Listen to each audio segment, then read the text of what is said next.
Olá pessoal, caiu aí, deu uma hora, o Instagram derruba quando cai, né? Quando dá uma hora ele automaticamente derruba. E agora a gente vai continuar aqui, vou esperar a Ângela voltar pra gente continuar esse papo aqui. Obrigado para vocês que estão. Gente, acho, obrigado aí pela sua companhia. Vamos esperar que a Ângela voltar, que tá muito massa esse Aê. papo. Aí. Não, deu uma hora, ai meu Deus, e agora?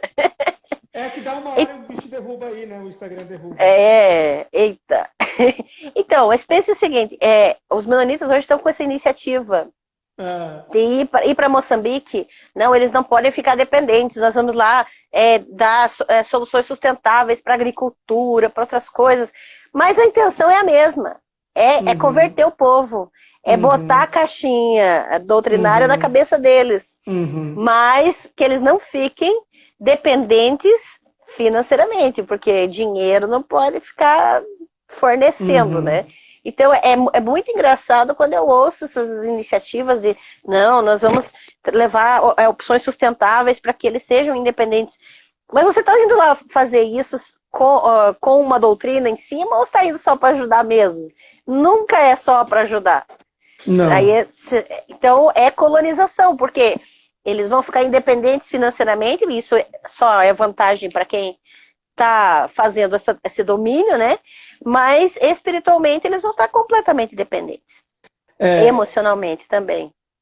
é verdade. Eu faço um pouco desse paralelo do seguinte: na época da missão da era do Iluminismo, essas expansões imperiais, né, do Império Britânico, que foi o império que mais enviou Uhum, missionários no mundo, né, digamos, de vertente sim. protestante. Esse, depois, lógico, dos portugueses e espanhóis, que foram outro movimento aí, mas vamos falar Aham. aqui que o Império Britânico foi o império que mais enviou missionários na história protestante. Esses camaradas, eles tinham por meta colonizar os lugares, embranquecer aquelas sociedades, Uhum, né? Higienizar aqueles lugares, mas também é. tinha aquele pegar, capturar as riquezas daqueles lugares. Então, Uhum, formar suas colônias, né? Por isso que o nome é colonização, formar os lugares onde os sim. pretos não, os pretos ou os chineses, ou vamos dizer assim, isso também se repete, não só na África, mas na China. A gente fala do Hudson Taylor como o pai das missões Uhum, modernas, mas não tem nada de moderno naquilo, né? Aquilo é só uma réplica. A única coisa que foi diferente era que o Hudson Taylor não era sustentado pela Sociedade Missionária de Londres, né? isso. Que era o órgão estatal da missão política, né? Dessa missão Aham. política, dessa missão colonial com o aval do rei ou da, ou da rainha do período. Quando eu Uhum, penso hoje, né, no movimento missionário ocidental e também oriental, movimento missionário de forma geral, a gente vê uhum. um outro tipo de colônia no sentido de consumo, do domínio, do controle do que você consome, quem você Aham. lê, quem você escuta, onde você vai, com quem você se reúne, como você usa seu tempo. Então, é um tempo de colonização, não de lugares, Uhum. mas da mente. Os espanhóis e portugueses foram na América, no Novo Mundo e roubaram ouro e prata. Os protestantes foram para a África, para a Ásia, para o Oriente Médio, para a Ásia Menor. Tiveram outros tipos de conquista, outro tipo de benefício, seja rotas Exato. comerciais, sejam animais exóticos, especiarias e blá blá blá.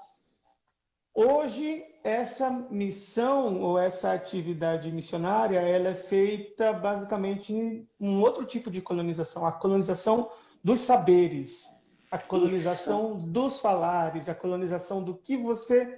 E isso está de novo potencializado pelas missões políticas, né? E a gente Uhum. vai dizer assim que esse filme se repete na história, cria-se um padrão, É. especialmente no pós-guerra, quando os Estados Unidos assumem a bola da vez, né, na teologia, a Europa, aliás, hoje faz 75 anos da queda do nazismo, né? Bela Uhum. tchau. Hoje faz Bela, tchau. 75, Bela tchau. Ah, e nesses 75 anos, a gente pode dizer que esses 75 anos também marcam o início das missões americanas, Uhum. né, como eles sendo esses grandes empreendedores da obra missionária e replicando os modelos a partir de lá de cima. Os irmãos do norte, né, falando como o restante do mundo. Então, Nossa. como é que se dá essa colonização hoje em dia? Através de legitimações. Só é válido o que é igual a o que é feito lá. Uhum. Só é As válido editoras, as editoras, os congressos, a famosa editora Vida Nova, que dita a teologia no Brasil, é, que não só Vida filtra Nova, o que vai as ser editoras foram traduzido. criadas por missionários, né? A Mundo Uhum. Cristão, a Vida Nova são editoras Sim. missionários. Uhum. E que traduz somente um tipo de material, que É, veta algum outro tipo de material. é, é verdade. E aí, esses modelos de missões do norte foram replicados de sul, leste e oeste. Só Uhum. que tendo a chancela prática do cala a boca, tô te pagando. É. Então, isso é o tipo de colonização que Uhum. existe hoje nas estruturas, né? Então, e a missão É. política, ela foi ganhando, especialmente nos anos 70, lá na Califórnia, com Peter Wagner, David É, Hester Peter Gray, Parker. essa turma daí, que foram missionários também lá na Ásia, né? Também Uhum. muita coisa surgiu por lá, avivamento da ilha de Sumatra, nos anos 60, Cara, que aquelas. memória que você tem, cara. Meu Deus do céu. Cara, eu morei na Indonésia, então dá pra falar da ilha de Sumatra. Eu dei aula Nossa. num seminário na Indonésia, lá, pra você ter uma ideia. Fiz igual você, a sua história é muito parecida com a minha, Gente. mas a gente vê essa missão que a gente vai repetindo, inclusive uma leitura Uhum. fundamentalista, né, que precisa andar na cartilha dos irmãos do norte. Então a gente não deu espaço e é proibido que os missionários do campo, gente operacional, a gente dividiu.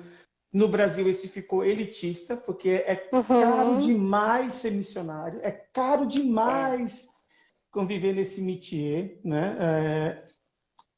E essa turma criou um movimento mais ou menos elitista com castas, mas Uhum. no fundo, eles querem replicar, né? E eu digo eles, e até a gente também fez parte disso, né? De alguma maneira. Aliás, eu acho que de todas as maneiras que podia ser feito, a gente fez, trazendo essa leitura fundamentalista Uhum. do texto bíblico, sem essa reflexão, e despersonalizando todo mundo no caminho, porque todo mundo É. vira um número, todo mundo vira o Uhum. resultado. E a pergunta básica quando você volta de férias é quantas almas você ganhou? A, a Puta organização que que eu fiz pariu, né? é isso mesmo. Desculpa, é isso mesmo. É isso mesmo. Eu fiz parte de uma organização denominacional e na Junta de Missões Mundiais, né? Já que você falou, eu também tem que falar a minha, vai. Vai, você tem nomes aqui.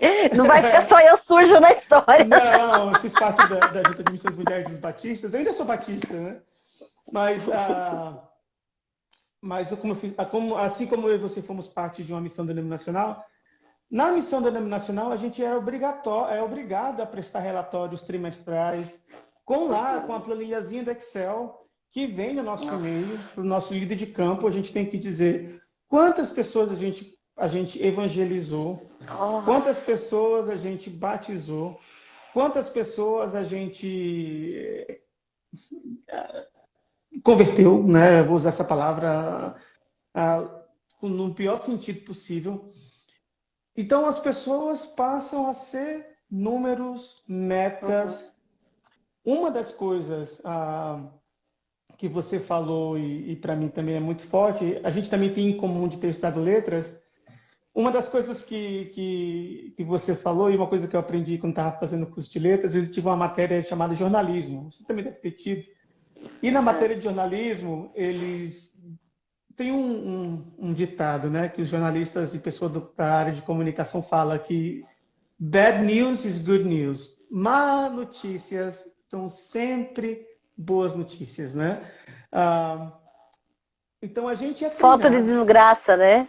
foto de desgraça. E os missionários aprendem isso por osmose, Sim. no processo quase semiótico de replicar as desgraças. Se não tiver Uhum. luta no campo, esse missionário não é missionário. Se ele não Exato. estiver passando por privação, sofrimento, batalha espiritual, Isso ah, dá ibope, cara. se ele não estiver passando por algum tipo de perseguição sei lá, Uhum. problema. É lógico que existe a igreja perseguida, a gente sabe disso. Bom, eu morei em Sim. países onde a igreja é perseguida. Isso é uma realidade de irmãos de muitos Claro. lugares. Isso infelizmente, é uma fatalidade que ainda aconteça nos dias de hoje. Mas, Uhum. mas também existe esse sistema que se retroalimenta da miséria. Ah, Uhum. essa missão colonizadora, ela escracha a miséria do outro, ela promove a pobreza, Uhum. ela promove, ela precisa que a pobreza seja perpétua, porque É. fala um pouco, então eu estou falando muito, né? Não, É, amigo, é, eu falei mais do que eu falei quase toda outra hora. então, essa missão colonizadora, ela precisa que haja os não convertidos, né? Os não convertidos, mas as perguntas são muito difíceis de ser respondidas. Porque a gente vai fazer uma pergunta avaliativa, mas convertido a quê? Convertido Uhum. do quê? Convertido como? Para quê? Para onde? Com quem? Esse tipo É. de perguntas, né, que tem que avaliar num nível mais profundo, né? É aquilo que o John Stott chamava de contracultura, né? Aquela coisa de Uhum. você avaliar a camada mais profunda, mas que a gente não avalia. A gente só quer que a camada repita a oração que o Billy Graham ensinou, Isso.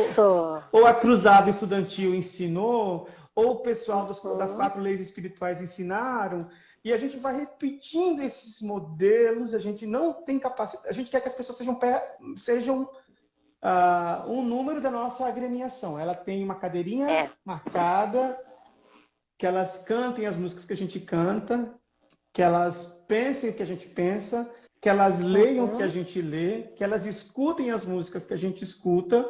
A gente traduz ainda umas porcarias trazidas da Austrália, traduzida não sei da onde, Sim. e canta e repete. E aí surgem essas porcarias que é worship, hoje em dia é por aí.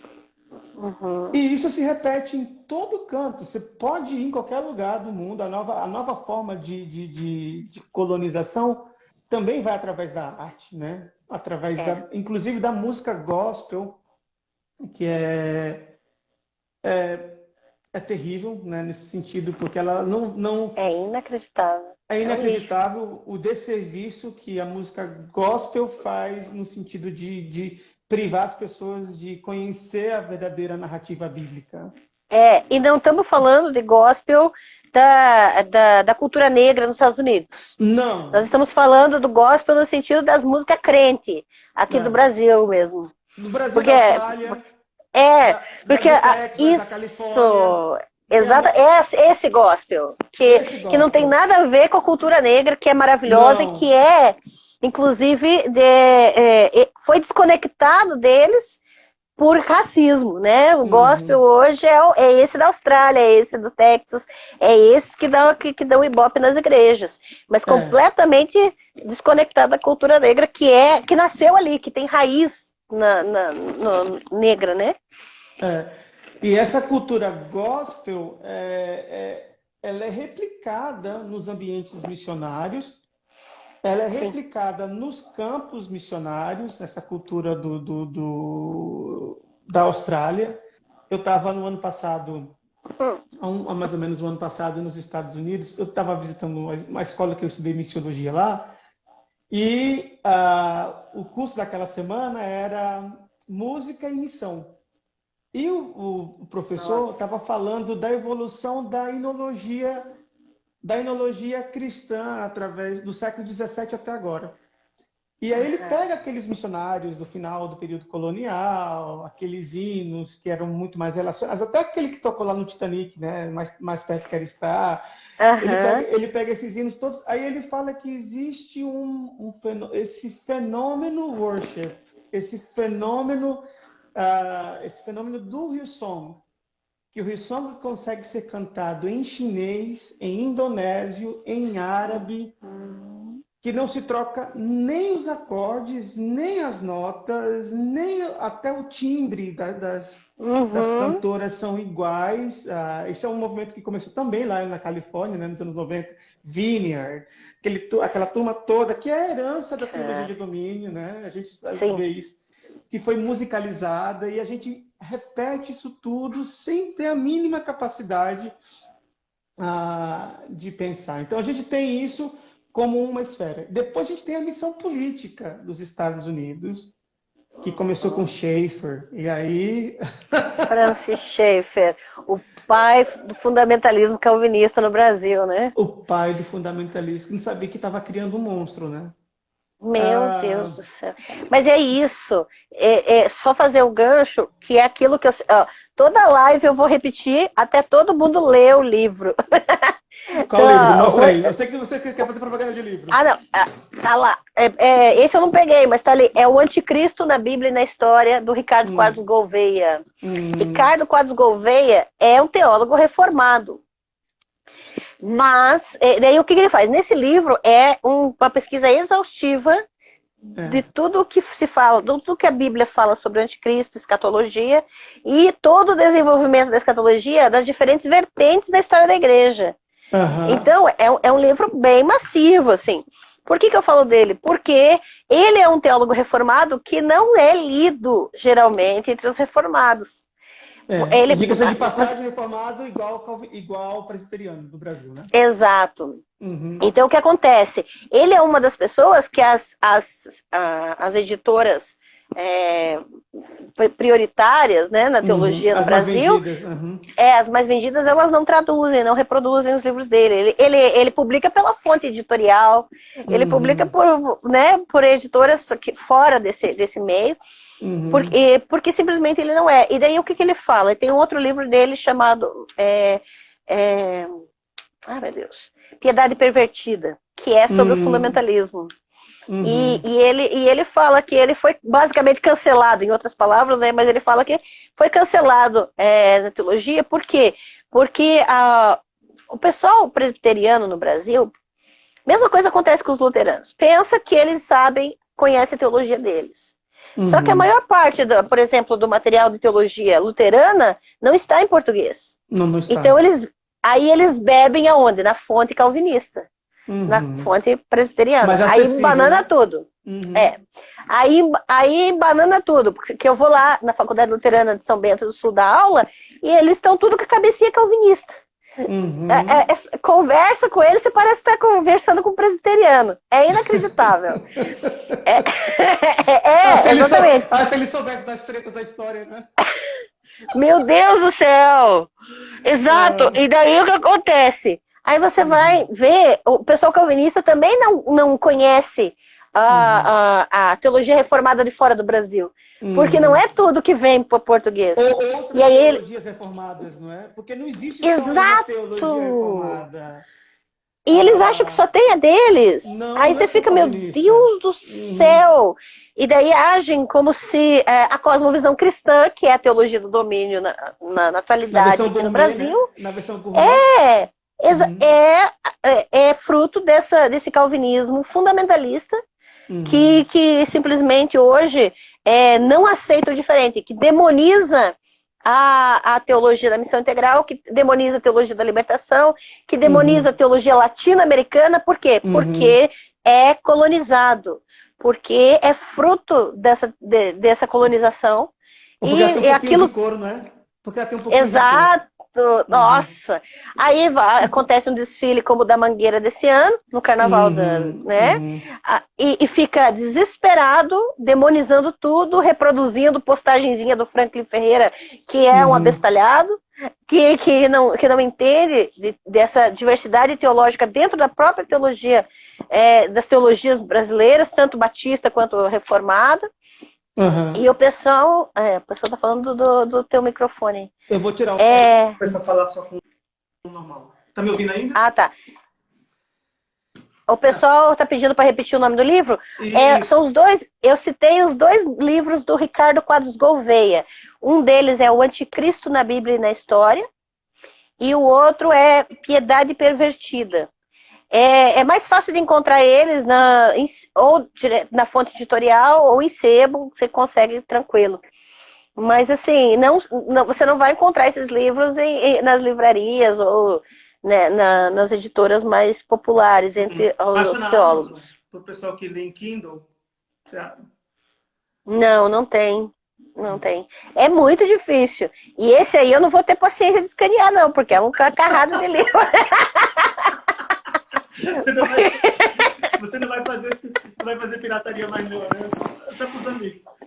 Ah, Não, eu não vou prometer que eu nunca mais vou fazer pirataria, né? Imagine. Hoje eu sou honesta. Eu falo. é verdade, tem que ser mesmo, né? Gente, é importante a gente ter essa compreensão de que cada corrente teológica é só uma corrente teológica. Só uma dentre tantas outras correntes teológicas que existem. E eu acho que é muito importante. Eu não vou ter a sua biblioteca, você sabe disso, já falei contigo que esse é meu sonho, mas com uma vida nômade, trocar mundos que eu tive, jamais teria a oportunidade de ter. Mas eu tenho um tesouro que eu carrego comigo já há quase 15 anos, e para onde eu vou, ele vai comigo. Esse é o livro do Andrew Walls. O Andrew Walls foi um professor que. Deixa eu ver se está. O pessoal vai dizer que está muito tá baixo. Melhorou agora? É. Sim, Tá melhor, né? O melhorou Andrew até para Walls mim. foi um professor que eu tive. Né? O Andrew Walls é uma. Poxa vida, por que será que tá baixo? Nossa, acho para ele. Eu tô ouvindo bem. Você tá ouvindo bem? Eu tô. Ah, deixa eu pegar o outro fonezinho. Me dá um segundo. Vai respondendo o pessoal aí, Angela, enquanto eu pego o outro microfone. Será que confia em mim a esse ponto? Eu vou deixar, ô Lud, eu vou deixar essa para ele responder.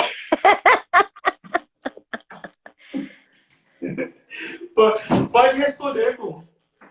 Não, é que o povo tá perguntando, a Lud tá perguntando se teologia da missão integral e teologia da libertação tem referencial marxista. Ah, ah. Essa é sua. Você é mais inteligente que eu, você grava as coisas que eu não gravo. Então vai lá.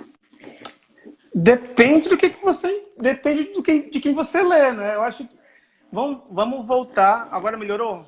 Melhorou. Só me fala se está melhor agora o microfone, que eu coloquei esse que tem o microfone aqui mais perto da boca. Tu tá me ouvindo, né, Ângela? Eu tô. Ok. Muito bem. Então, depende de quem você lê. É impossível a gente etiquetar uma única teologia somente por uma vertente. Então, depende da teologia da libertação de quem que está lendo. Está lendo Gustavo Gutierrez? Está lendo os irmãos Boff? Está lendo quem? Da mesma forma como também falar da teologia da missão integral. Quem você está lendo? Orlando Costa? Samuel Escobar? Quem você está lendo? René Padilha? Ariovaldo Ramos? Quem você está lendo? Então, cada teologia dessa vai ter... Teologia, uma das coisas que a gente tem que aprender, ela é feita em vários pilares. A vivência de quem escreve influencia muito. O tempo em que essa teologia também acontece influencia muito no desenvolvimento e no pensamento teológico. Então a gente não pode dizer o seguinte: a teologia da libertação é marxista. Não sei, depende do que você entende como marxismo. E depende de quem escreveu, quando escreveu, onde escreveu, por que escreveu e a quem escreveu. Então, isso tudo faz muita diferença. Por isso que eu tenho um certo problema do pessoal que endeusa a teologia reformada, né? Que colocam Uhum. ela num potinho de cerâmica, como se ela fosse imutável, como se ela fosse a revelação quase igual que os muçulmanos fazem com o Alcorão, né? Quase igual, Uhum. se tivesse esse poder canônico, né? De Sim. ser imutável e de ser atemporal. Não existe teologia atemporal. Existem, aliás, você está fazendo aí um estudo do Antigo Testamento, você sabe disso, É. que o desenvolvimento teológico de cada povo, de cada cultura, de cada tribo, ele baseia-se na época em que se vive e reflete, é uma foto. A teologia da libertação é uma foto daquele tempo. Sim. Como que daqui a 40 ou 50 anos, quando alguém ouvir a nossa live aqui, vai entender que a gente está falando do nosso tempo, com esse recorte. Não existe teologias atemporais. Por isso que é importante, então eu estava voltando aqui falando do livro do Andrew Walls. O Andrew Walls ele fala do processo, o processo transcultural na história cristã. E ele vai falar de como a igreja produziu teologia. Quais eram os centros teológicos do mundo? Do encontro da fé cristã, por exemplo, com o islamismo do oeste da África, da Nigéria.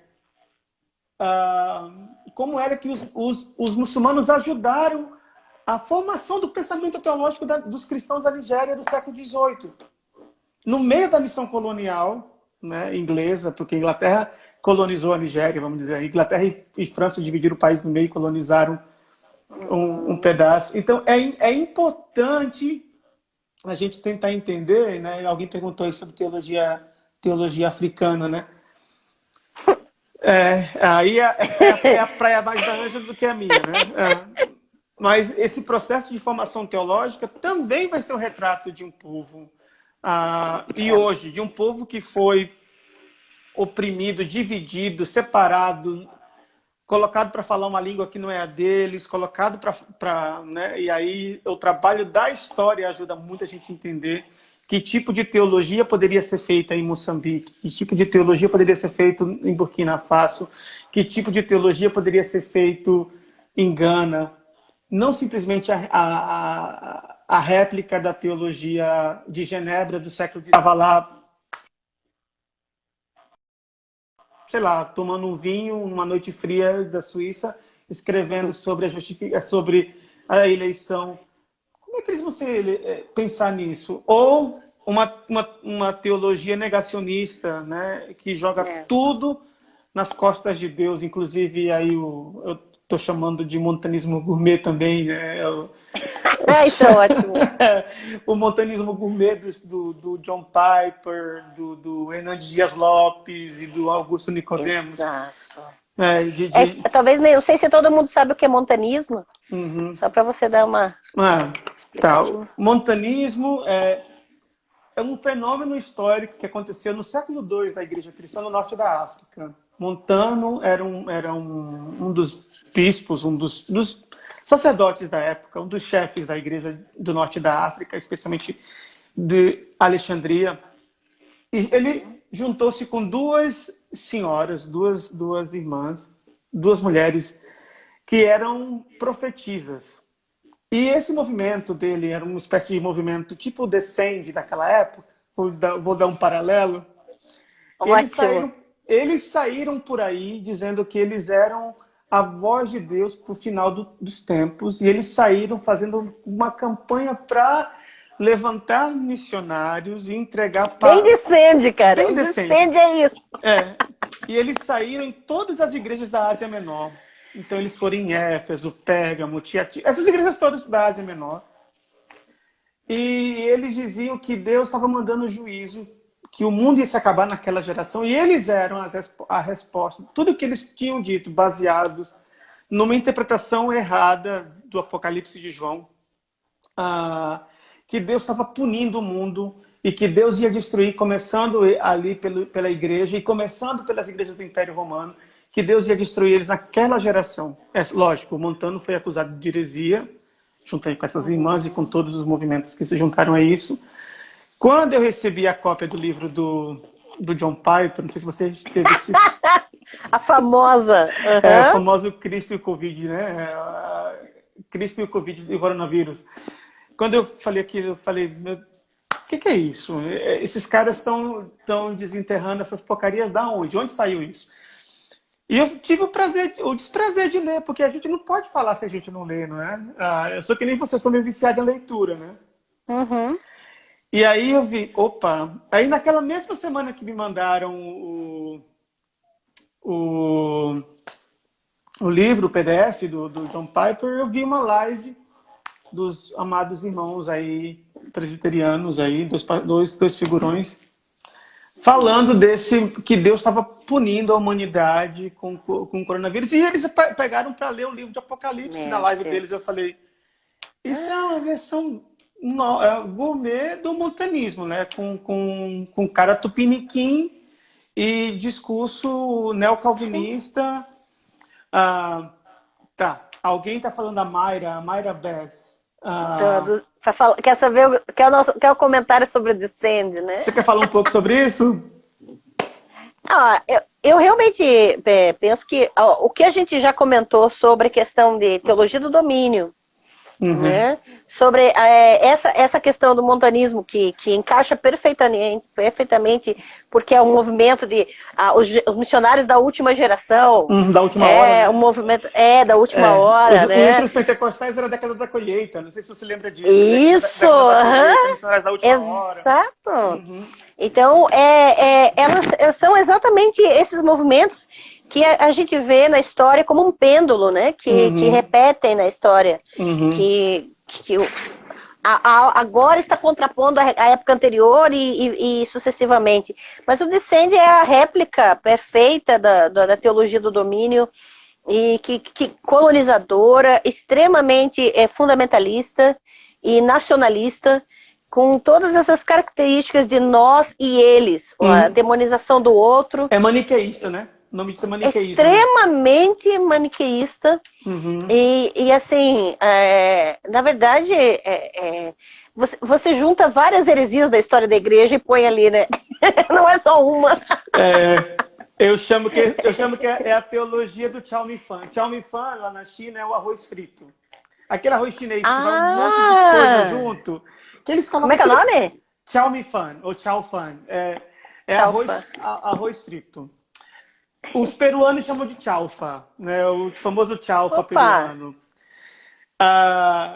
Pega tudo, coloca tudo numa panela wok e mistura tudo e sai daí eles comem. Fica todo mundo contente, todo mundo feliz. Tá comendo um prato bom. Então eu chamo essa teologia a teologia chaufa. A teologia o Descende. É o Descende, porque eles conseguem colocar no mesmo palco, no mesmo evento, eles conseguem colocar Ronaldo Lidório, Silas Malafaia, Jair Bolsonaro, Damares Alves, Priscila Alcântara, a mesma turma, ou seja, turmas que não se encontrariam em nenhum outro ambiente. Aí você faz a pergunta, mas o que move isso? Quem está por trás? Quem é a mão que move o berço? O bebê de Rosemary, né? O bebê de Rosemary. Quem é a mão que move o berço para fazer isso? Então, quando a gente para descobrir que isso vem lá de Kona. O pessoal está pedindo para falar sobre isso. A base mãe de Jokun, uma teóloga chamada Lana Cope, que faz uma interpretação do Antigo Testamento. Aliás, o livro dela de templates do Antigo Testamento é um clássico entre missionários de Jokun. Jokun ainda é a maior organização missionária de jovens no mundo, né? Não denominacional, vamos dizer assim, né? Isso. Então, esse movimento, essa teologia da Jokun é uma teologia de domínio pós-guerra total, de aniquilação das realidades, de aniquilação dos contextos e de suplantação.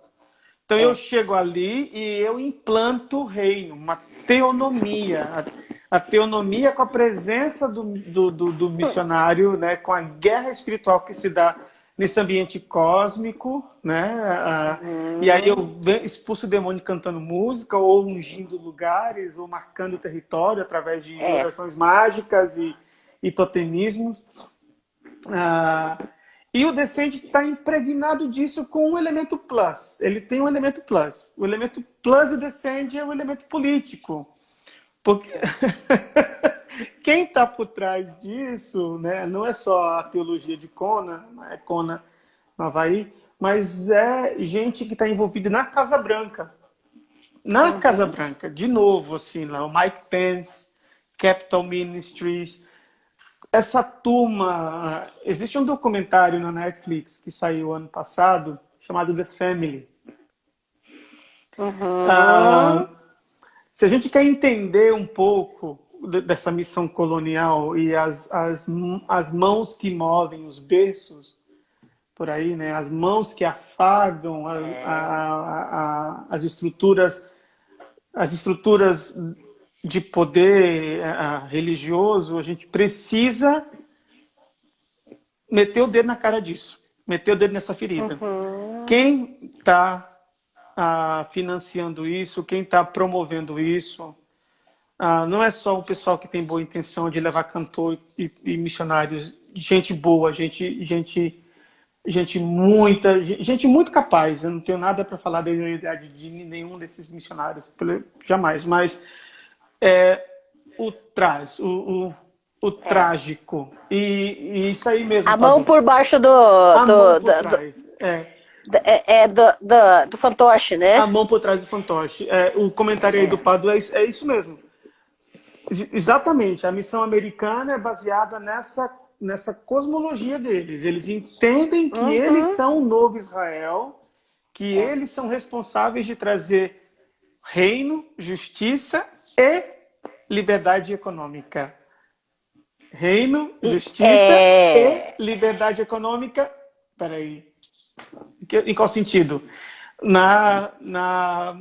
No mercado de consumo, inclusive no consumo da fé, no consumo, né, é liberal no consumo, né? Não igual aquele candidato do Partido Novo que disse que era liberal, como é que era? Meu Deus do céu. Conservador dos costumes e liberal não. E liberal na economia, mas é mais ou menos assim. É um negócio meio Partido Novo. Então, quem está por trás do Descende é isso. E nós, brasileiros, a gente tem o Nelson Rodrigues já dizia, né? A gente tem um eterno complexo de vira-lata. A gente vai copiar, repetir, postar hashtag na rede social, Descende, sem saber quem está por trás disso, né? E isso faz um mal terrível. Então, a gente tem um novo elemento, especialmente com a ascensão do Trump nos Estados Unidos e com essa denúncia clara de que existe uma igreja branca, supremacista, racista, xenófoba, que internaliza esse discurso homofóbica, tudo que tem de ruim, né, desse lado opressor eu diria, tudo que Jesus não era. Tudo que Jesus não era e não é, né? Não faz, não faria. Essa igreja compra esse discurso, pinta ele de bonitinho, coloca umas musiquinhas de worship, música da Austrália. Ou do massageia bem o ego. Massageia bem o ego, transforma Deus numa divindade mimada, egocêntrica e independente da minha música e dos meus atos de misericórdia e como é que é o livro do Ricardo? De piedade pervertida, né? Pervertida. Então, isso é muito, muito importante a gente analisar dessa forma. E a gente vê com essa ascensão do Trump, o que aconteceu? Abre-se um portal, né? Vou usar uma linguagem assim, metafórica, abre-se um portal e desse portal saem todos os ratos dos esgotos. Todos os portais, todos os ratos dos esgotos saem. E a gente vê isso, essa missão política muito clara e evidente na Assembleia da ONU do ano passado. Isso. Quando o Trump, Cara, em poucas vezes na história da humanidade, levou-se o nome missionário a uma Assembleia da ONU. E o Trump fez isso. E o nosso presidente, né, o atual presidente, fez a mesma coisa. Ele falou da missão, da missão brasileira, dos missionários brasileiros, até uma tentativa de gerar comoção com a igreja perseguida, que sempre existiu. Portas Abertas está aí há 60 anos. E nunca teve tão assim na mídia, então nunca teve tão nunca assim. foi modinha, né? Nunca foi modinha, mas se a gente for lembrar isso tudo, a gente tem um problema que ocorreu na Turquia com a prisão daquele missionário americano. E toda a confusão que foi, e aquele irmão ficou preso um par de anos lá na Turquia, sem necessidade, toda a confusão que deu aquilo. A partir dali, ali é o estopim para essa nova missão política e essa nova etapa, eu diria, a missão colonial 2.0 ou 3.0, não sei como identificar esse fenômeno ainda. Mas aí a gente tem, atualmente, falando de missão a partir do Brasil, a ANAJURE, que é a Associação dos Juristas, né, Evangélicos Brasileiros, tentando brigar por uma cadeira num conselho da ONU para lutar pelos direitos dos missionários brasileiros ou do que eles chamam também de cristãos perseguidos ou em situação de vulnerabilidade. A gente não está negando aqui que não existe a perseguição religiosa. Eu sei disso, eu vivi nesses contextos, conheci gente que sofreu perseguição, gente que teve que sair da sua casa, da sua cidade, teve que mudar nome, mudar documento. Eu conheci isso aí, eu vivi isso na pele durante os anos que... não tem como negar. Durante os anos que eu vivi na Indonésia ou mesmo na China. Conheci de perto esse contexto, esses testemunhos para mim tem nome, tem cara, tem cheiro. Não é algo só que eu escutava o irmão André falando, não.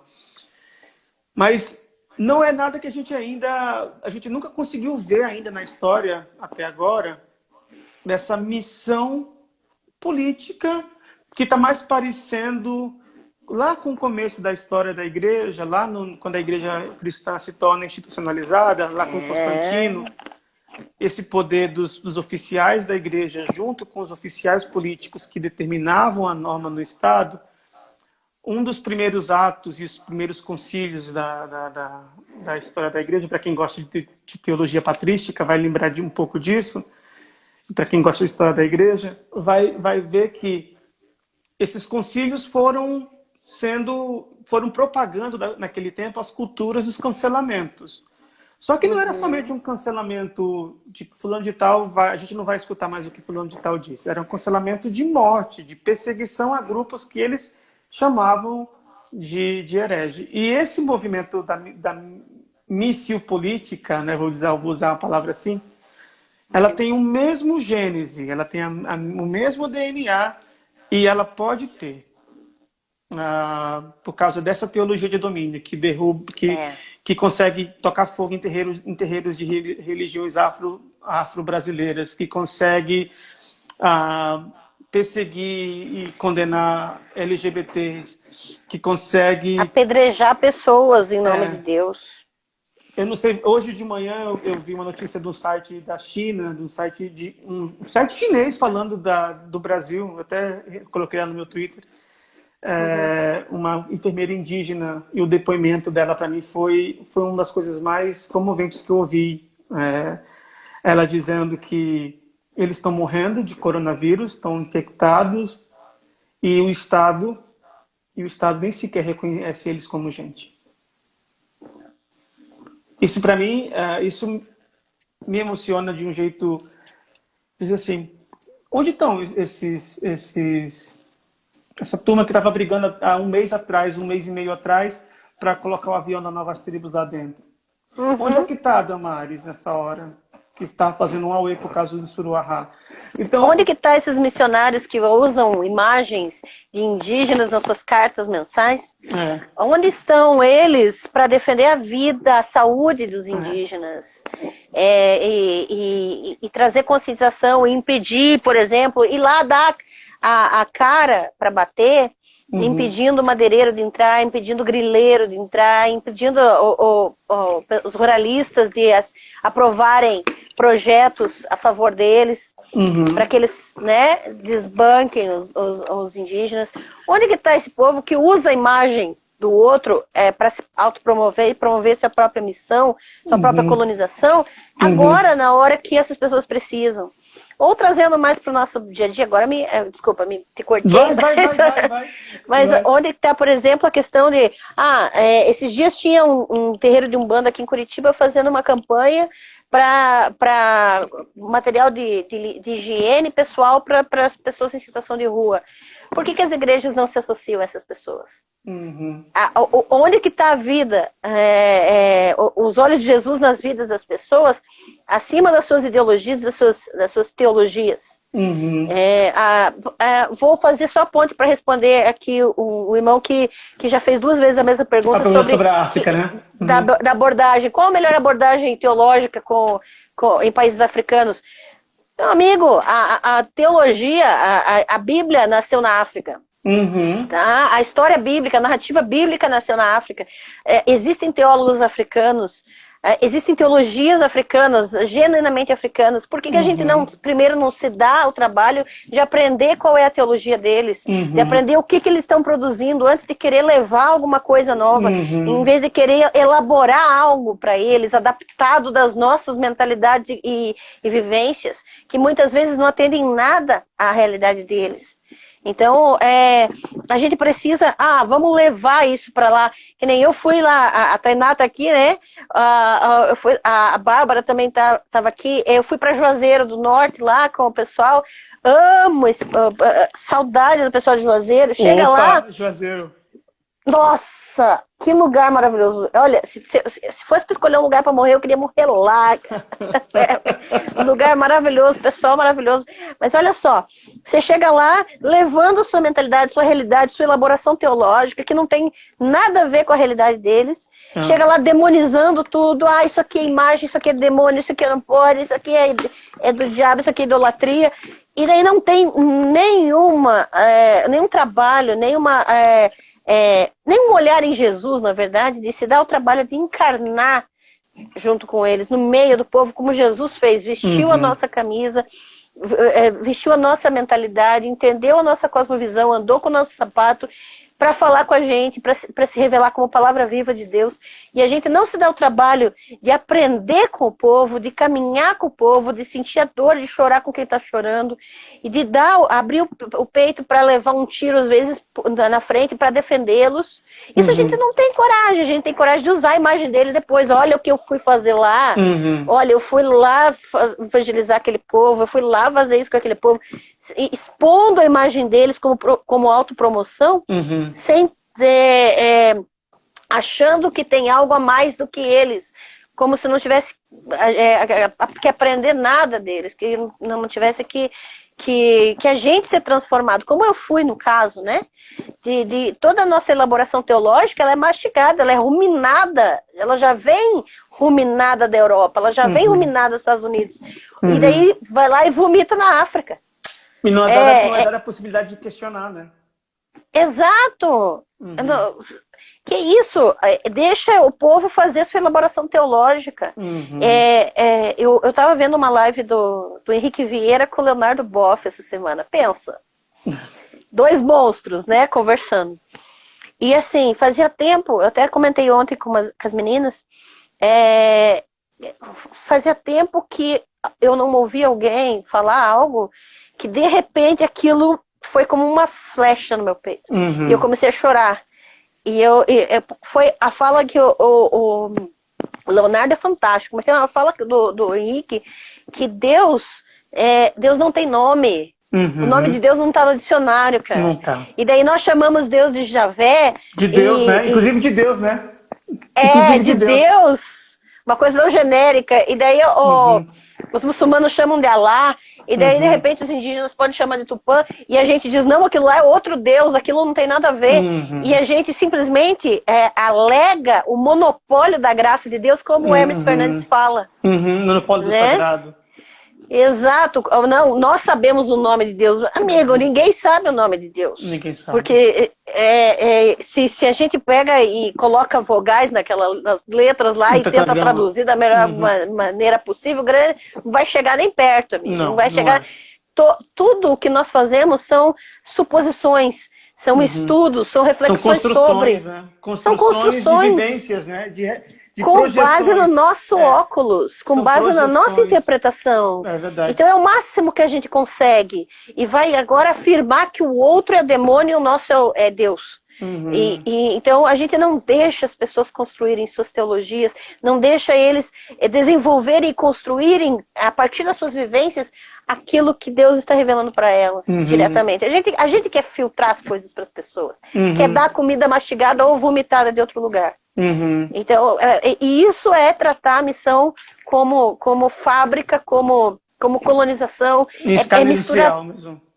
Escala industrial e tirar a humanidade das pessoas. A gente trata as pessoas como coisas.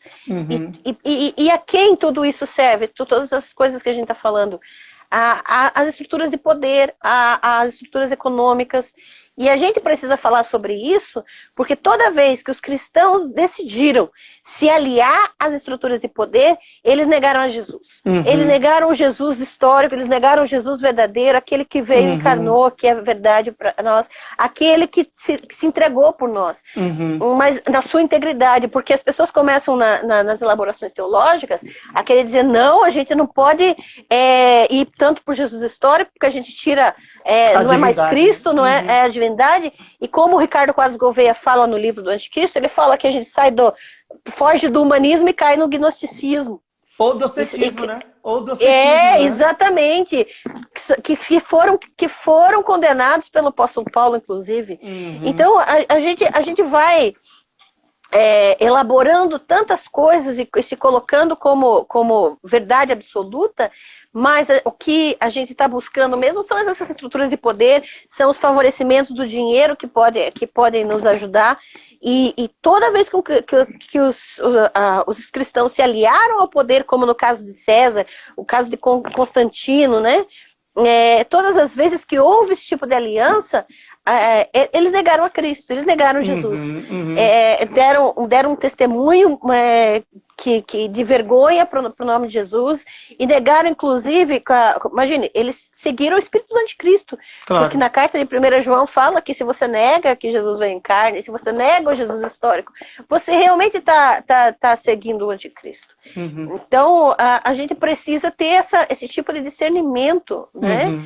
Que essas alianças com o poder aqui no Brasil, por exemplo, com a questão de tomar cargos de poder. Você pode ter um cargo político, claro, agora aliar isso ao evangelho, você está pervertendo e negando o próprio evangelho, negando a Cristo. No Brasil, a religião, a política tomou um aspecto sectário religioso, né?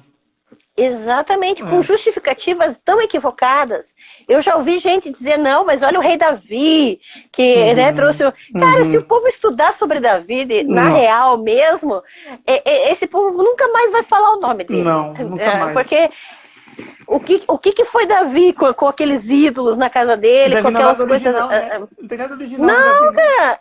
Não, e na verdade ainda não vão nem atrás do Davi real, que o Davi que as pessoas pregam na igreja não tem nada a ver com o Davi real, né? Mas assim, ele tem muito mais a ver com o Lampião, o Cangaceiro, do que qualquer outra figura histórica. Claro. E as pessoas simplesmente não querem estudar, elas querem dizer que elas sabem, que nem esse caso. Eu até entendo a pergunta do irmão ali, porque eu já me fiz essa pergunta, né? Qual é a melhor maneira de ensinar? Vou pegar esse livro para falar da perspectiva africana. Eu já ensinei isso. Agora, pense se essa forma de raciocinar, essa própria forma de querer buscar uma abordagem, não é esse espírito colonizador dentro da gente, esse espírito supremacista dentro da gente. Que já sabe as respostas, né, para perguntas que nem foram feitas ainda. Exatamente, que quer levar um pacote, que quer elaborar alguma coisa. Quem disse que eles precisam da gente? Eles estão muito melhor sem a gente. Nós precisamos aprender, nós precisamos ouvir coisas que a gente não faz.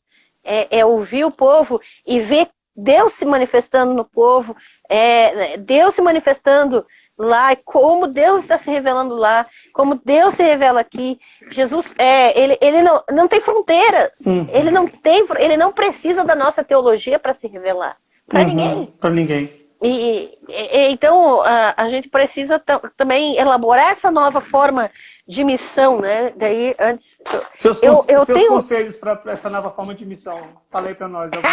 Algumas dicas para a gente.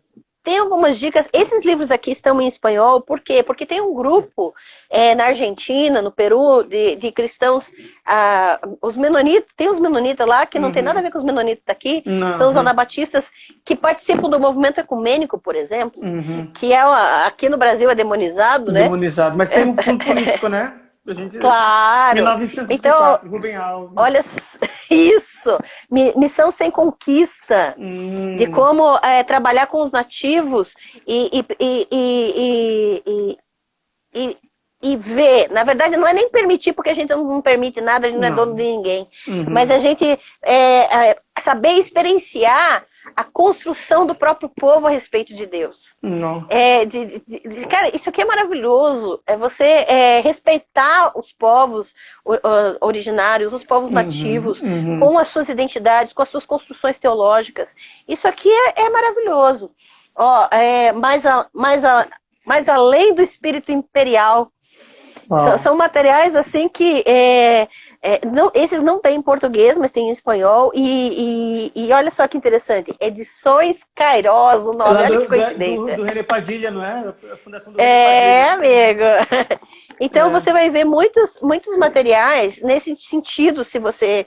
Agora, a Sinodal e a Este produzem coisas muito interessantes, né? Por exemplo, Missão como Compaixão. Esse aqui é da Sinodal. E veja que quando você começa a entender missão, não como você levar algo, mas você aprender a estender a mão, ou de acordo com a necessidade do outro, você aprender a repartir, aprender a receber também, porque a gente não aprende a receber as coisas, a receber a entendimento do outro, a interpretação do outro, a ouvir o outro, a reelaborar sua própria teologia a partir do outro. Isso é fundamental. Então, esse Missão como Compaixão é ótimo.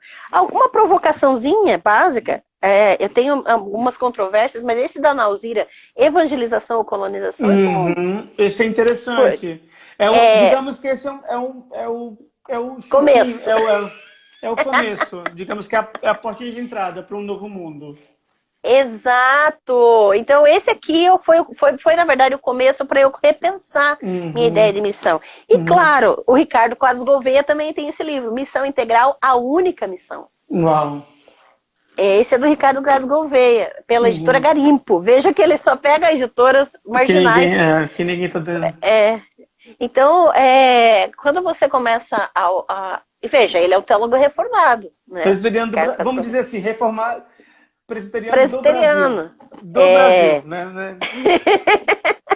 Mas é aquela coisa são materiais, eu não peguei muitos livros, mas são porque não se fala de colonialismo relacionado à missão quase. E se você falar, você não vai ser publicado, né?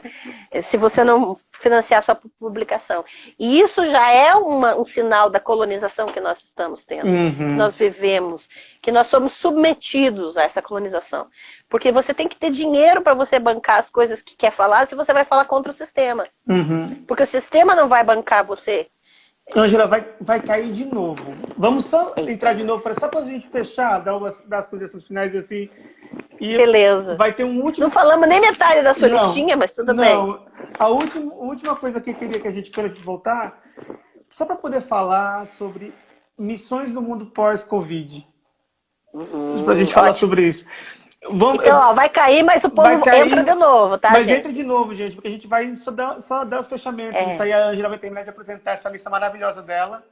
E a gente vai voltar. Vai voltar já já. Vou encerrar e Então, vou entrar de novo. entra de novo, pessoal.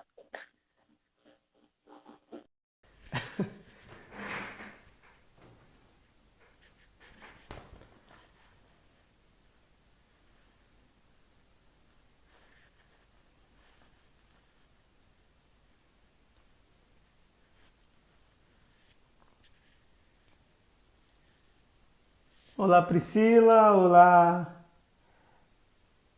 Rafa, você tá ainda aí, rapaz? Lídia, tá aí desde o começo. Que bom ver vocês aí. A Angela já voltou. Voltei. Então, você estava falando dos livros aí, quando... Sim, e é uma coisa que a gente tem que começar a prestar atenção, que livros estão à nossa disposição. E a gente perceber que quando você vai contra isso que a gente está falando aqui, quando a gente começa a falar contra todo esse sistema colonialista, essa teologia do domínio, o descende, a teologia imperial, essa ideia de essas associações com o poder, com as estruturas de poder, essa ideia de que nós temos que conquistar o mundo e encher de missionário, e todas essas falas das estruturas de poder em favor da igreja, em favor da ação missionária, quando a gente começa a falar contra isso, nós somos boicotados, a gente não tem espaço, a gente não tem voz, e a gente também... a gente fica sem, inclusive, financiamento. Quando a gente pode falar sobre, a gente tem, por exemplo, um público pequeno. Porque as pessoas não estão habituadas a ouvir sobre isso, e daí taxam a gente de louco, de fora do sistema. Você ficou magoado por isso que você está falando isso. Essas questõezinhas todas, né, essas picuinhas todas. E assim, eu confesso que de tudo que eu já passei, como faz só 1 ano e pouco que eu saí oficialmente, né, de toda a estrutura missionária, e faz 1 ano mais ou menos que eu saí da estrutura de CNPJ, porque para mim hoje uma igreja que é uma estrutura com CNPJ, que entra no sistema, isso não é igreja, isso não representa igreja. A gente associar seguidor de Jesus como participar de um CNPJ, ou seja, com estar encaixado dentro de um sistema, isso é um equívoco enorme. E a gente simplesmente se acostumou com isso. E taxar a pessoa que não frequenta uma reunião semanal como desviado do evangelho. Veja, exato, a que ponto nós chegamos, ou aqui a gente está comparando Cristo, né, com uma estrutura associada ao poder. E veja quanto tudo está relacionado na nossa mente. Então, quando a gente fala da literatura, você vai encontrar pouquíssimos materiais, mas geralmente nas margens. O que você vai encontrar de pessoas que não são procuradas para falar nas igrejas, pessoas que não têm um financiamento das igrejas, que não sobrevivem a partir de sustento de igreja, ou que, de certa forma... são demonizados, por exemplo, nas faculdades teológicas, não se recomenda livro dessas pessoas, não se chama essas pessoas para falar. Então, se você quer recomendação, você vai ter que ir a fundo. E assim, até que ponto as pessoas estão disponíveis após Covid, por exemplo, que a igreja nunca mais vai ser a mesma depois dessa pandemia. A gente não pode se iludir de que as estruturas vão ser as mesmas, de que tudo vai voltar ao normal. Não existe mais normal, né? Não tem mais. A questão é uma ótima oportunidade para a gente se converter nessa época. Para a gente olhar, voltar nossos olhos para Jesus e começar a olhar as pessoas nos olhos. Começar a olhar as vidas e prestar atenção no que a gente está olhando. Não olhar para elas na intenção de oferecer alguma coisa. O povo tem pavor de vendedor na rua, de gente que quer oferecer cartão de loja, mas é essa postura o testemunho de Jeová, né? O testemunho de Jeová, né? Gente, eu tenho até dó dos testemunhos de Jeová, sabe por quê? Porque a gente é igual, porque a gente não é nada diferente, porque a gente só olha para uma pessoa, de fato, quando a gente quer que ela engula o nosso evangelho, engula a nossa doutrina. A gente só se dá o trabalho de falar com alguém quando a gente quer converter ela. Então, aquela coisa, eu só me relaciono com quem eu quero quero que se converta através da minha vida. Então, a gente não vê as pessoas, a gente não olha, não enxerga as pessoas. E é uma ótima oportunidade da gente começar a olhar para os lados, a ver onde eu posso ser o braço de Jesus, onde eu posso ir e atender as necessidades de fato, sem querer pregar para elas, sem querer enfiar uma ideia, uma doutrina goela abaixo, mas servir sem esperar nada em troca, de fato. Servir como Jesus serviu, e procurar o rosto de Cristo nessas pessoas. Procurar como a gente vai aprender a enxergá-lo nessas pessoas. Porque a gente não espera ver Jesus nessas pessoas, por isso que a gente não enxerga. Então, a gente acha que Jesus só está com a gente. Jesus é um carinha muito comportado, né? Jesus é um carinha muito almofadinha, né? Muito... Esse processo que a gente está vivendo, né? Tá tudo interligado. A gente sempre vai voltar para o lance da missão colonial, da missão colonialista. E uma das coisas que movimentaram e movimentam esse pensamento, especialmente agora surgiram nos anos 2000, não sei se você deve ter ouvido falar, né? A influência, o pessoal as 7 áreas de influência, as 7 montanhas. Você deve ter ouvido falar, os Guinness. Sim! Gosto muito Isso aqui, né? Isso aqui? O chamado. Os Guinness. Sabia que surgiu o nome dele? Os Guinness.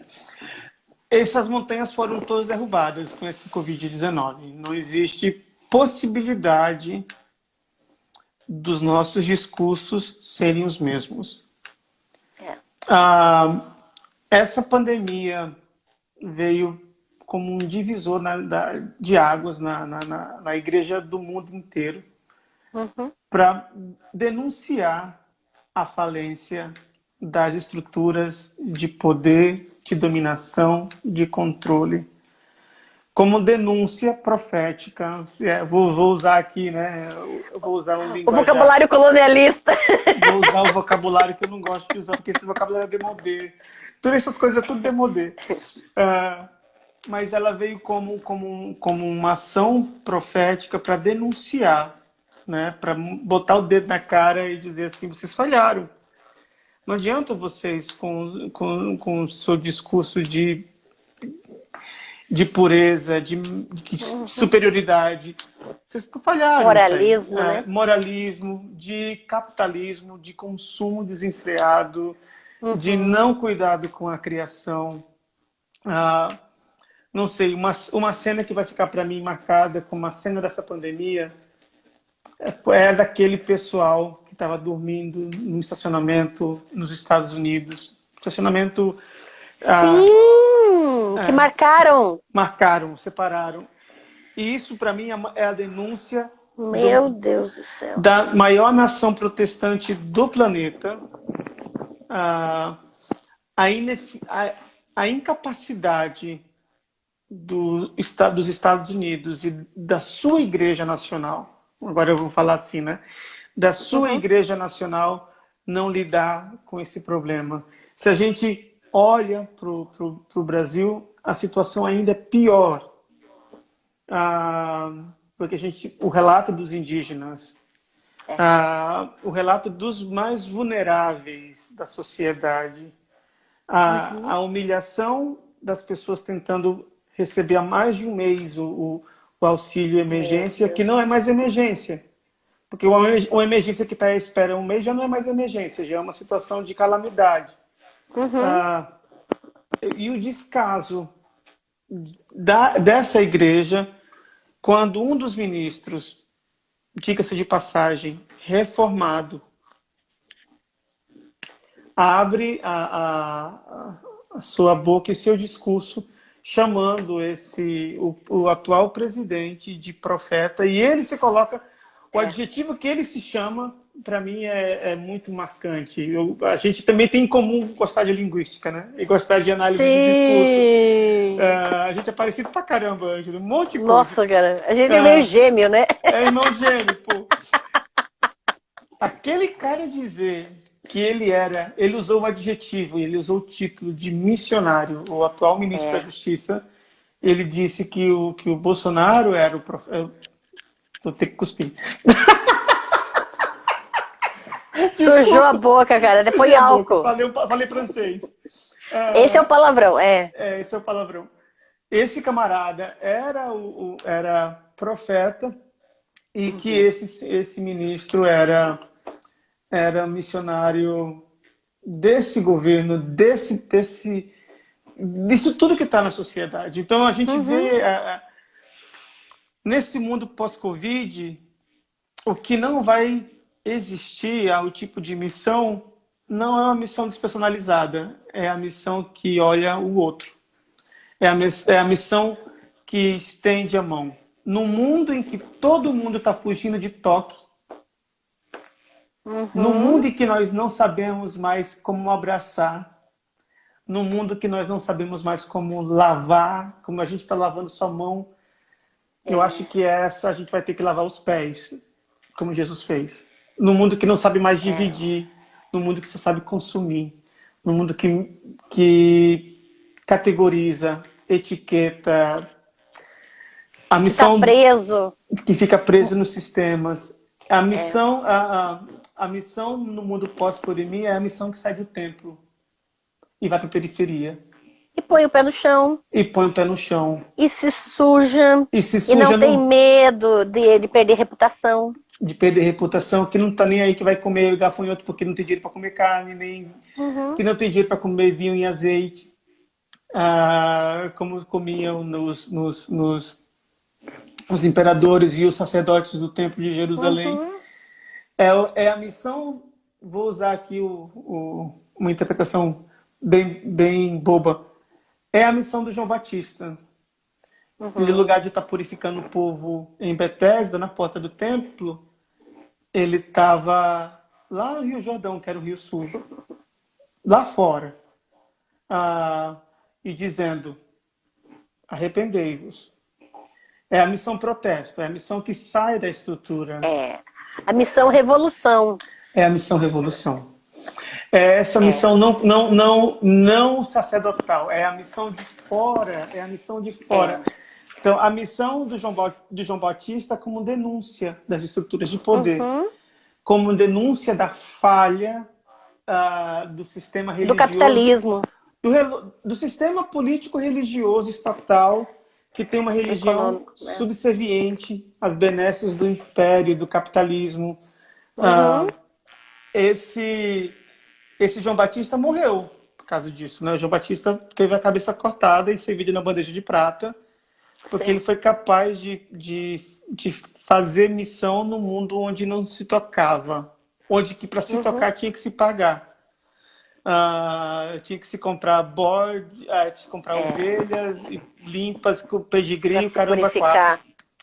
E ele foi fazer a purificação lá no Rio Jordão, lá fora, lá no esgoto da cidade, lá. Vamos tentar pensar assim que o Jordão é como se fosse o Rio Tietê em São Paulo, mais ou menos assim. João Batista estava ali. E foi nessa água que Jesus entrou, né? E nessa água que Jesus também resolveu se purificar. Não foi lá. As não oficiais, as águas não oficiais. Não foram nas águas não oficiais, não foram nas águas oficiais, foram nas águas não oficiais, com gente muito subversiva, com gente muito estranha, com os intocáveis daquela sociedade. Então, a missão do mundo não colonial ou do mundo pós-Covid-19 vai exigir de nós essa postura de sair da estrutura do templo. Vai exigir de nós o rompimento com sistemas, o rompimento com Herodes, o rompimento com Anás e Caifás, o rompimento com essa turma que está vendida para Roma. Então a gente pode morrer por isso. A gente Com Pode certeza. ter. A gente De pode ter que ser fato. cancelado. Uhum. É isso aí. Mas, Esse pode falar. apego que a gente tem, esse apego que a gente tem às coisas, a gente às vezes pensa que não tem, né? Mas assim, até que ponto você está disposto a seguir Jesus nessa sociedade pós-Covid, a ponto de não pregar para ninguém, Uhum. de parar de querer converter alguém, porque Uhum. isso não é o seu papel, isso não é missão. Uhum. Isso não tem a ver com evangelização. Isso não tem nada a ver com Jesus, Uhum. né? A ideia de converter almas e converter vidas, isso faz parte da indústria Isso é indústria. colonialista. É um mercado religioso. E até que ponto a gente vai parar essa máquina? Porque Uhum. ainda corre o risco das pessoas tentarem ressuscitar o sistema. Uhum. De tentar ressuscitar a estrutura religiosa e tentar escravizar ela, continuar escravizando, mantendo esses cultos online, essas coisas todas, para ver se as pessoas continuam amaciadas ou pelo menos assim, em coma durante a Uhum. pandemia, para Uhum. depois voltar como se nada tivesse acontecido. Entorpecidas. Entorpecidas, isso. Stand-by, né? Você deixa elas Uhum. ali, então você participa do culto, você continua dando dízimo através de depósito, transferência, você continua ligado à estrutura. Uhum. E ali você faz com que você se mantenha preso, se mantenha Uhum. debaixo do cabresto. Uhum. E o desafio é esse, até que ponto nós estamos dispostos a romper com a nossa própria mentalidade a respeito de missão. Uhum. Porque Desconstruir, né? desconstruir, Desconstruir. Uhum. a gente não... o que é liberdade, de fato? Uhum. A liberdade que Jesus promete, que o Espírito dele dá, é só você cantar alto, é só você falar o que quiser, é você poder confessar Jesus publicamente. Isso não tem a ver com a liberdade que ele quer nos dar. Uhum. É a gente se desprender dessas estruturas, que nós somos marionetes nesse sistema, essas estruturas de poder que servem ao dinheiro, que servem aos interesses dessas pessoas que a gente mencionou aqui na live, né? Uhum. E como, como, como, qual vai ser a nossa decisão? Se a gente vai cortar essas cordas das nossas marionetes ou vai simplesmente ficar em stand-by esperando a coisa ressuscitar, mesmo que não seja. Eu Porque é tenho. muito fácil dizer, nós somos profetas, missão agora é revolução, beleza, Uhum. que Uhum. legal. Mas assim, a gente não tem como continuar pensando as coisas da mesma maneira se a gente Não quiser tá. ser um profeta. Não dá. Fazendo as mesmas perguntas. Não dá. A gente tem que mudar as nossas perguntas, mudar o nosso olhar, começar a questionar por que estão fazendo isso dessa forma. Por que isso beneficia? A quem isso beneficia? Uhum. A quem esse livro do Piper beneficia? Uhum. Dizendo que o coronavírus é um castigo de Deus. Uhum. A quem isso está servindo de fato? A Uhum. interesse de quem? E não a receber isso como vindo da boca de Deus, porque essas pessoas não são deuses. Não. E começar a questionar por que não só tem os mesmos autores, as mesmas editoras, os mesmos livros que circulam na faculdade teológica? Por que a gente não lê esses outros autores que a gente ouve aí fora? Por que teologia da libertação é do diabo para algumas faculdades teológicas? Por quê? Por que teologia latino-americana não serve? Não Uhum. presta? Então, começar a fazer outras perguntas para nos ajudar nessa revolução. E também saber lidar com a não agenda do sistema. Eu acho que é um dos problemas que talvez eu e você a gente tenha tido no nosso processo de detox, que a gente tem que passar por um detox religioso. Eu Né? ainda tô nele.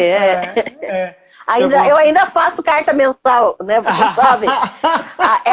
É o meu. Você viu, né? Que a droga foi forte. A dose mais forte, lembra que tinha um negócio desse? Ah, mas a gente precisa passar pela capacidade da inutilidade. Eu tenho ouvido pastores, e a crise desses pastores agora nos dias de pandemia é não saber lidar com a inutilidade. O pessoal está pirando com essa capacidade de não ser necessário. O maior medo de... É isso mesmo, Beth, é o folheto do John Piper.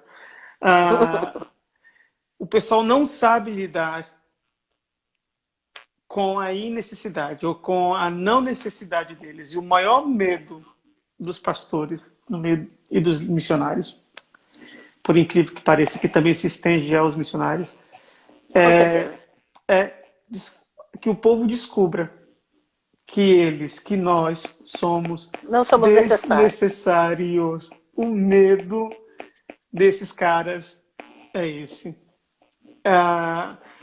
E a gente tem que aprender a viver que o mundo pós-pandemia é esse mundo onde estruturas de poder, estruturas capitalistas, estruturas de dominação, de controle são desnecessárias. Onde a gente saiba dizer não para isso. Sim. E a gente aprenda a lidar com a nossa inutilidade. A inutilidade de simplesmente ser, não fazer. Então, a gente precisa lidar com isso. A gente precisa aprender a viver com essa incapacidade de mostrar efetividade, de mostrar sucesso, de não sermos casos de sucesso. Parece que Eduardo Marinho fala sobre isso. A gente não está aqui para competir. A gente está aqui para viver. Eu não vi essa live. Meu Deus do céu. Eu te mando o link depois. Se você vai no YouTube, o documentário Via Celestina, do Eduardo Marinho, é isso. Ele fala, para mim, ele é um profeta aqui no Brasil. Eu o vejo, o encaro como um profeta. Porque ele fala exatamente isso. A vida não é uma competição. A gente não está aqui para competir. É verdade. Aí tem um comentário do Doni. Doni, admiro muito o que você escreve, cara. O Doni é um desses Doni caras... Bueno tá aí? Tá aí, o Doni tá aí. Caraca! É isso mesmo, é isso mesmo. Gente, a gente já vai para nossas considerações finais, porque a gente já está aqui há 2 horas e lá vai fumaça. Já estamos na terceira, né? É verdade. Estamos na terceira, mas a gente quer muito agradecer a vocês. Eu quero muito agradecer por todos vocês que ficaram desde o começo. Tem gente que está aqui desde... Os Survivors. Os Survivors que ficaram até agora. Não sou muito dado a esse negócio de lives. É a minha segunda, ainda sou meio virgem nisso. A honestidade sai aos poucos, né? Filha, precisa de É verdade, precisa de uns incentivos. Mas a gente fica feliz de poder pensar e de alguma maneira, meter o dedo nessa ferida. Espero que vocês entendam, né, a Ângela e eu, a gente é sobrevivente desse sistema. A gente é remanescente dessa galera que passou por essa droga que é o movimento missionário. Hoje eu posso dizer isso com todas as letras. Não estou falando da missão de Deus, estou falando do movimento missionário. O movimento missionário é igual ao movimento evangélico, é uma droga. Não tem nada de Jesus neles. Nada. Não serve pra nada. Nada, só o nome, só carrega a etiqueta. Igual aqueles carros que a galera colocam lá. Propriedade do Senhor Jesus. É só a etiqueta, não tem nada Grande de Jesus. Bosta. Não tem nada de Jesus lá. Então o movimento evangélico é só isso. E o movimento missionário é a mesma coisa. Mas a gente tem essa capacidade de saber que o evangelho é a boa notícia. A boa notícia para um mundo quebrado. E o mundo está mais quebrado hoje do que estava ontem. Vai estar mais quebrado amanhã do que está hoje. E a gente está chegando... A gente também. A gente também está mais quebrado. A gente está chegando a 10 mil mortos no nosso país. a gente está quebrado. Aqui na Espanha a gente viveu os 26 mil mortos até agora. E a gente Aí está na vendo aí Espanha? 26 mil mortos até agora. E a gente vai ver um mundo que vai precisar, não do movimento missionário brasileiro, mas precisar de gente que conhece o Cristo, que vai tocar e abraçar esse mundo e que vai chorar junto com eles. Chorar junto com os que choram. Muito obrigado, galera. Ângela, dá o seu tchau Nossa. aí.